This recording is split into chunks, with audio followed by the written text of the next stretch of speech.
22 अप्रैल 2025 पहलगाम की वो वादियां जिन्हें लोग धरती का स्वर्ग कहते थे, उस दिन खून से लाल हो गए। 28 मासूमों की जान चली गई, बस इसलिए क्योंकि वो छुट्टियां मनाने आए थे। बच्चों की चीखें, माँ की पुकार और एक पत्नी जो देखती रही कैसे उसका पति गोलियों से छन्नी हो गया।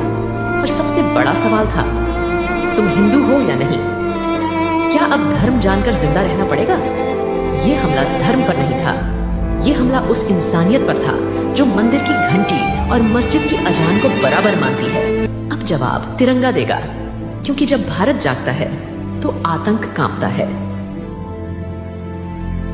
जब पापा को गोली लगी मैं था ही, मतलब मुझे दिखा ही नहीं। एक ने आके बोला मुसलमान अलग हो जाओ और हिंदू अलग हो जाओ, जेंट्स खाली। और बाद में हिंदू के सारे जेंट्स को गोली से मार दिया।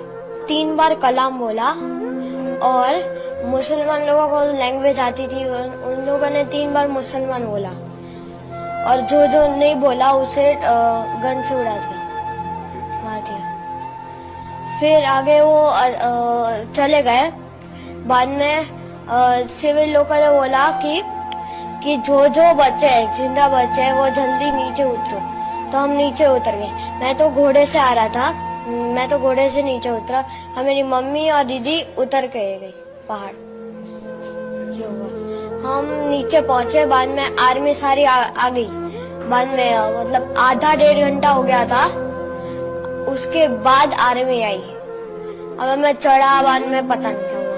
एक गोरा सा था, दाढ़ी थी उसकी, ऊपर टोपी पहनी थी, वो मोमेडियन जैसी टोपी होती ना, उसकी ऊपर कैमरा था और व्हाइट टी शर्ट और ब्लैक जीन्स पहना था।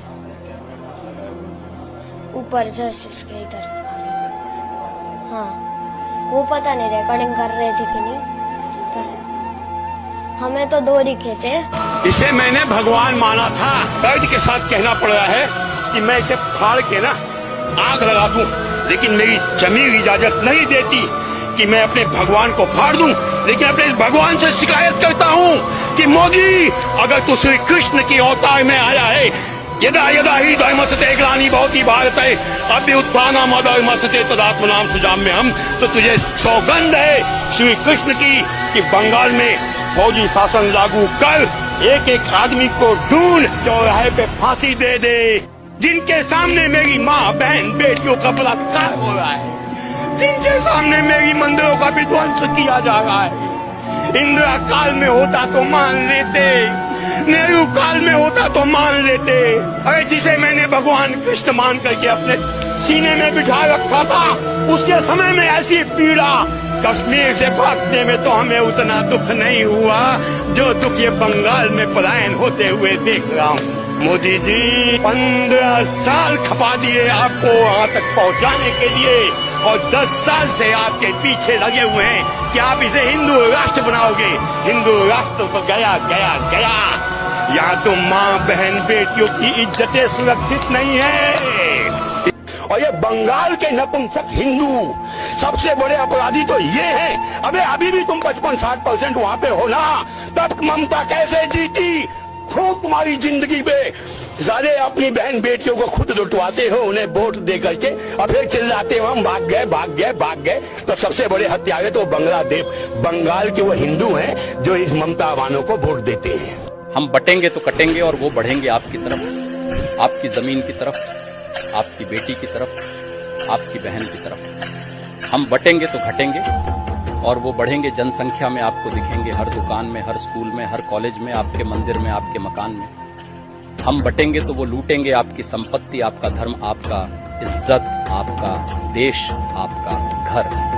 हम एक रहेंगे तो सेफ रहेंगे मदरसों से, मस्जिदों से, मज़ारों से, देश के गद्दारों से, कलयुगी खिलजी से, औरंगजेब से, लव जिहाद से, धर्मांतरण से, रेल जिहाद से, लैंड जिहाद से। फैसला आपका, देशहित में मतदान करिए और गद्दारों से सावधान रहिए। राष्ट्रहित में जारी। जय श्री राम। गलती हिंदुओं की है, ये हिंदू इकट्ठे नहीं होते हैं, हिंदू बन जाता है जाट। हिंदू बन जाता है गुजर, हिंदू बन जाता है ब्राह्मण, हिंदू बन जाता है ठाकुर, हिंदू बन जाता है दलित। मगर हिंदू हिंदू कब बनता है? हिंदू हिंदू बनता ही नहीं है, तभी तो हम 1000 वर्ष तक गुलाम रहते हैं। गर्व से कहो हम हिंदू हैं।